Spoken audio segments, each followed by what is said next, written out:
I rise to speak. First of all, with humility in my heart, I'm requesting to the mayor and his assistant here about Stanwood. Number one, we have summer school, as Tiffany articulated, and our kids go to summer school. We need to pick up this big couch, this land, about 1838, 1840 Stanwood, and we need to cut the grass. Our kids are going there for the summer school, and I'm begging or praying that it's done. Okay, that's number one. Number two, if we're having problems cutting grass, fixing potholes, let's ask for help. That's matter of fact, I talked to our county council person, Anthony Harrison, and I said, we need help out here. We can get something like casino money to help fix these holes and that. And you know, I've been hollering about these potholes for months. Okay, it's like being at a amusement park, dodging everywhere you go. It's sad, and I know we're lacking resources. Our clerk. Here's, first of all, I didn't vote for him to leave because I think he's a fine young man, but he's not perfect. Neither am I. Nobody in this room is perfect. And I said the only way that we can resolve our issues is to terminate someone. We need to look at ourselves. We come from a history when we were chattel property and told what to do and what we couldn't do. Okay, we went through Jim Crow and all of that. We got to do better than that.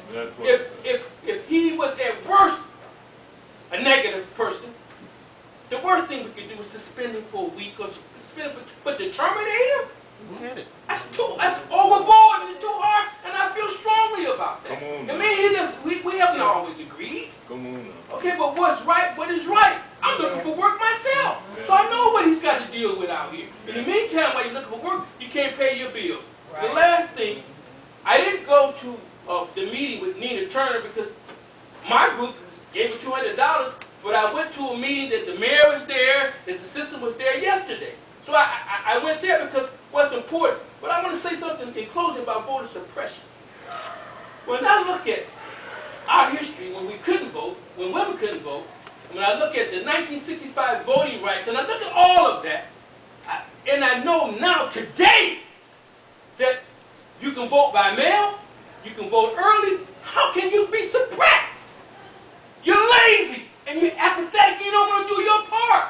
You have a responsibility and a role to see who's running, to do your homework and all like that. Can't nobody suppress my vote if I have the mind and the will to vote. We have 13,000 registered voters in here. In the last election, which I was elected back here, less than 3,000 voted. That's on us.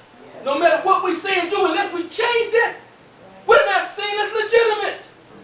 Talk to your neighbor about voting. Talk to your neighbor about cleaning up and doing their part. But it's on us.